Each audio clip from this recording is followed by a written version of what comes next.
केवल 9 दिन तक देवी की आराधना कर लो, नंगे पैर ले लो,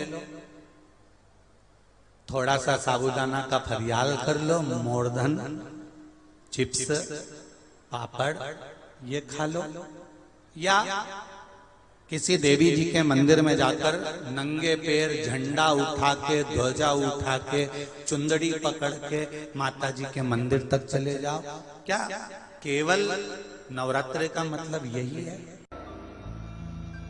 आदिकादिक पौष नवरात्रि में हम शंकर की, हम जगत जननी जगदम्बा की जब स्थापना करते हैं, या हम नूतन घर का प्रवेश करते हैं, या गणेश जी की स्थापना करते हैं, या कोई दुकान को प्रवेश करते हैं, या कोई शुभ कार्य करने के लिए अग्रण्य होते हैं, तो हम कलश की स्थापना क्यों करते हैं? आज शिव महापुराण में शुरुआत में अपन शिव और पार्वती की यही संवाद को लेकर चले।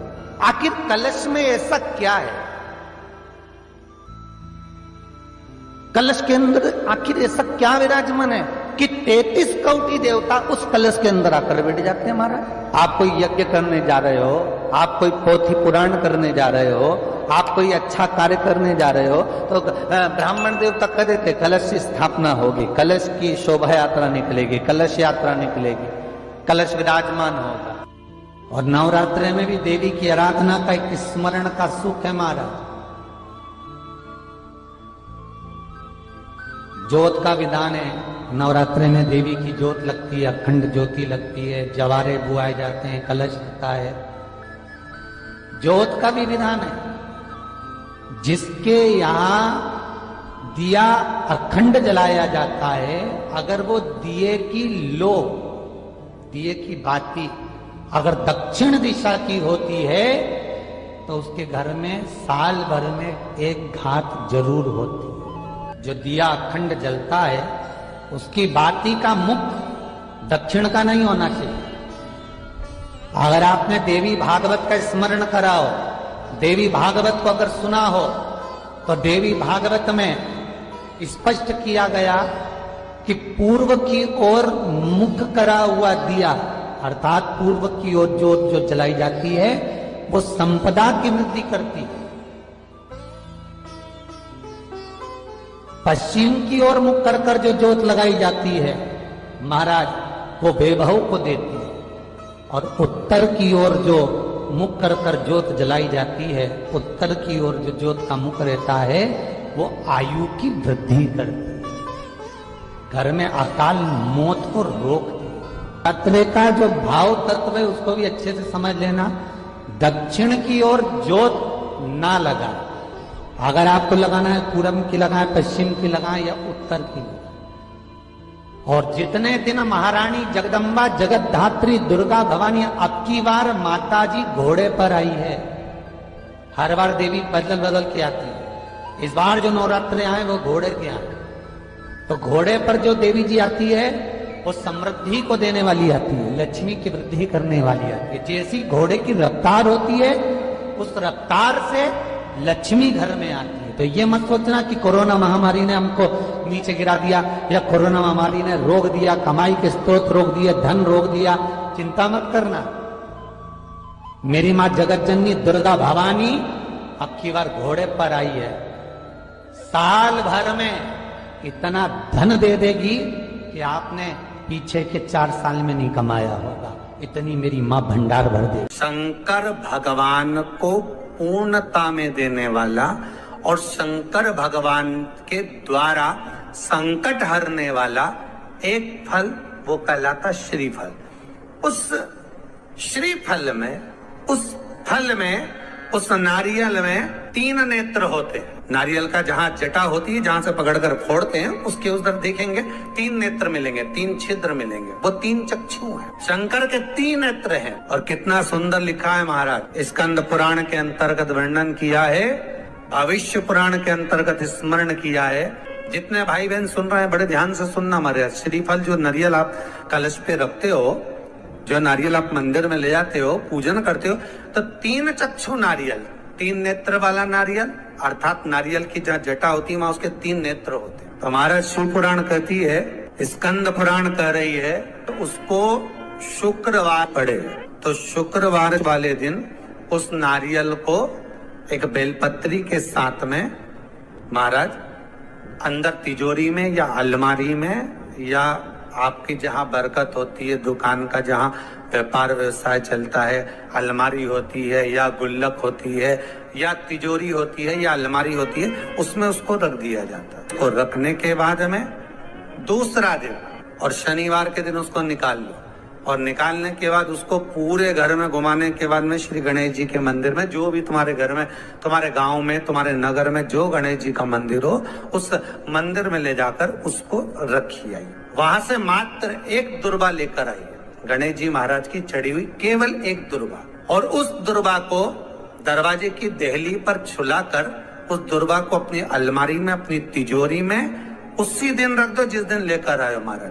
कभी जिंदगी में लक्ष्मी की कमी नहीं आ सकती। कहते हैं जिसका व्यापार ना चले, व्यवसाय ना चल रहा हो, बहुत ज्यादा कष्ट में जीवन निकल रहा हो और बहुत ही ज्यादा तकलीफ हो रही हो, तो धतूरे को हल्दी में डुबोकर शंकर भगवान को 12 बजे समर्पित करें। उस धतूरे को वापस उठा लाएं 5-10 मिनट के बाद, श्री शिवाय नमस्तुभ्यम बोलकर लाल कपड़े में उसको बांधकर व्यापार वाली जगह में कहीं पर भी उसको बांध दिया जाए। व्यापार पीछे नहीं हटता, व्यापार अग्रण्य भाव में बढ़ता चले जाता है। महाराज हल्दी में डुबोना पड़ता है। यही प्रमाण एक क्रम में और है महाराज। लिंग पुराण कहती है, मान लो किसी व्यक्ति को कोई एक भारी बीमारी हो गई, बड़ा रोग हो गया, और वो रोग डॉक्टर कह रहा है कि ये ठीक नहीं होना है, बहुत तकलीफ उसमें है और कष्ट ही कष्ट है, वो ठीक नहीं हो रहा, दवाइयां लग रही, गोलियां खा रहे हैं। तो महाराज उसका भी वर्णन है। 7 धतूरे, कितने धतूरे लेना है? 7 धतूरे। 7 धतूरे लेकर एक धतूरे में मूली, लच्छा, नाड़ा लपेट कर, चंद्रमौली भगवान का स्मरण कर कर उस मौली को लपेट कर 6 धतूरे में हल्दी लगाकर शंकर भगवान की जो जलाधारी है, जलाधारी में आपको पहले भी वर्णन किया है, शंकर भगवान का ये शिवलिंग है, ये जलाधारी है, ये भगवान का जल निकलने का स्रोत, चरणारविंद का भाव। शिवलिंग जहां रखा हुआ है ये पार्वती जी का हस्त कमल है, जो ये गोल भाग है ये पार्वती का हस्त कमल है, जहां शिवलिंग रखा है। जहां से जल नीचे गिरता है उसके सीधे भाग में श्री गणेश जी महाराज का स्थान है, उसके उल्टे भाग में श्री कार्तिकेय जी का स्थान है। जलाधारी के सामने एक मोटी सी लाइन होती है, कहीं सांप बना होता है, कहीं स्थान बना होता है। जो मोटी सी लाइन है ये शंकर भगवान की सबसे छोटी लड़की अशोक सुंदरी का स्थान है। जलाधारी के ऊपर जो 3 टेकी लगी है ये भृगु ऋषि का, भृंगी गण का स्थान है।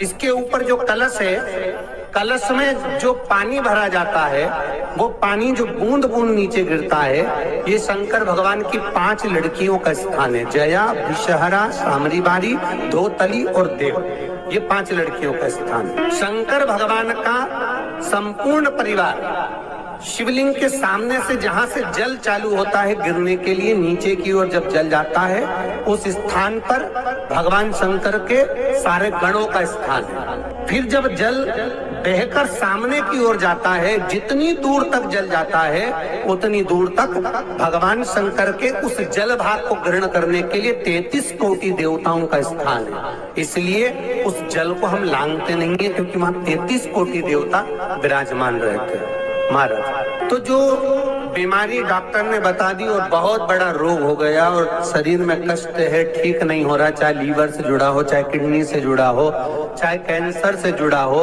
और मान लो शरीर में कहीं गांठ भी हो गई है और वो मिटी नहीं रही हो, तो महाराज निवेदन है 7 धतूरे, एक धतूरे पर मोली लपेटकर वो शंकर जी के शिवलिंग के ऊपर चढ़ाना। 6 धतूरे, उसमें से एक धतूरा भगवान श्री गणेश जी का स्थान, दूसरा धतूरा श्री कार्तिकेय जी का स्थान, तीसरा धतूरा अशोक सुंदरी का स्थान।